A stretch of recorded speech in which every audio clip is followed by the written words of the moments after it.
히브리서 9장 첫 번째 언약에도 예배 규칙이 있었으며 또한 예배를 위해 사람이 만든 장소도 있었습니다. 먼저 성막이 세워졌습니다. 성막의 앞부분은 성소라 불렀습니다. 그곳에는 촛대와 빵이 놓여진 상이 있었는데 하나님을 위해 거룩하게 예비된 것이었습니다.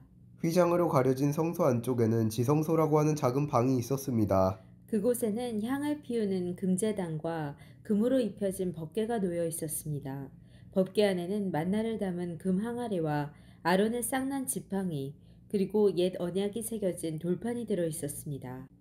법궤 위에는 하나님의 영광을 나타내는 날개 달린 생물인 그룹들이 날개로 뚜껑을 덮고 있었습니다. 그러나 지금 이런 것들에 대해서 일일이 다 말할 수는 없습니다. 이 모든 것이 성막 안에 준비되어 있어서 제사장들은 언제나 첫 번째 방에 들어가 예배를 드렸습니다. 그러나 두 번째 방에는 오직 대제사장만이 1년에 한 번 들어갈 수 있었습니다. 또 대제사장도 피 없이는 결코 그곳에 들어갈 수 없었습니다. 그는 그 피를 자기 자신과 백성의 죄를 위해 하나님께 드렸습니다. 이것은 그들이 모르고 지은 죄를 위하여 드리는 것입니다. 성령은 이것을 통해 옛 성막 제도가 그대로 남아있을 때는 지성소로 들어가는 길이 아직 열려있지 않다는 것을 보여주셨습니다.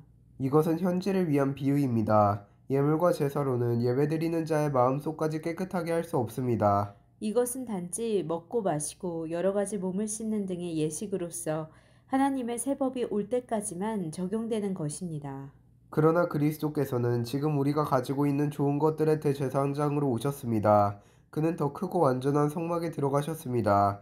그것은 사람의 손으로 지은 것도 아니며 이 세상에 속한 것도 아닙니다. 그리스도는 단 한 번 지성소로 들어가셨습니다.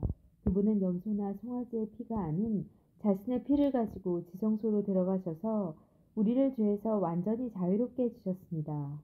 염소와 황소의 피와 암소의 죄를 부정한 사람에게 뿌리면 그 육체를 다시 깨끗하게 할 수 있습니다. 그렇다면 영원하신 성령을 통해 하나님께 자기 자신을 완전한 제물로 드린 그리스도의 피는 어떻겠습니까? 그의 피는 죽음에 이르게 하는 행동에서 우리 마음을 깨끗하게 하고 살아계신 하나님을 섬기는데 부족함이 없도록 할 것입니다. 그러므로 그리스도께서 새 언약의 증보자가 되셨습니다. 이제 하나님께 부르심을 받은 자들은 하나님께서 약속하신 영원한 복을 받을 수 있게 되었습니다.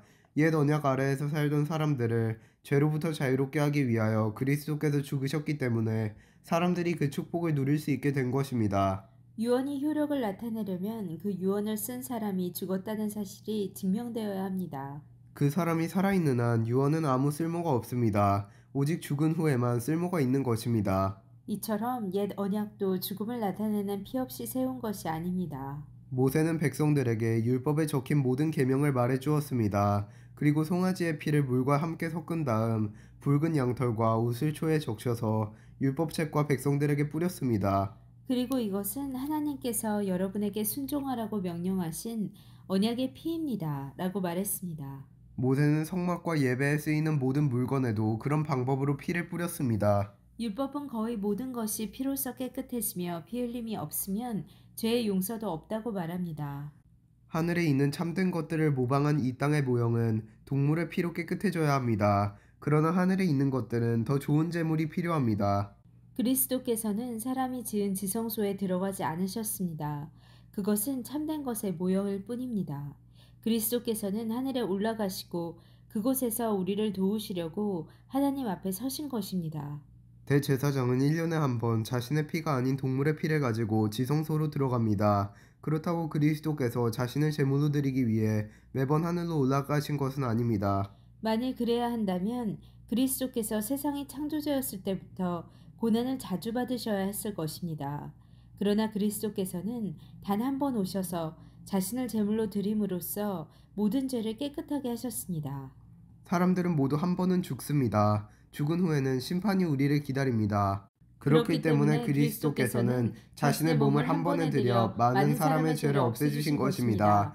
그리스도께서는 그리스도께서는 다시 다시 오실 오실 것입니다. 것입니다. 그때는 죄를 없애기 위해서가 아니라 그리스도를 기다리는 자들에게 구원을 주기 위해 오시는 것입니다. 아멘.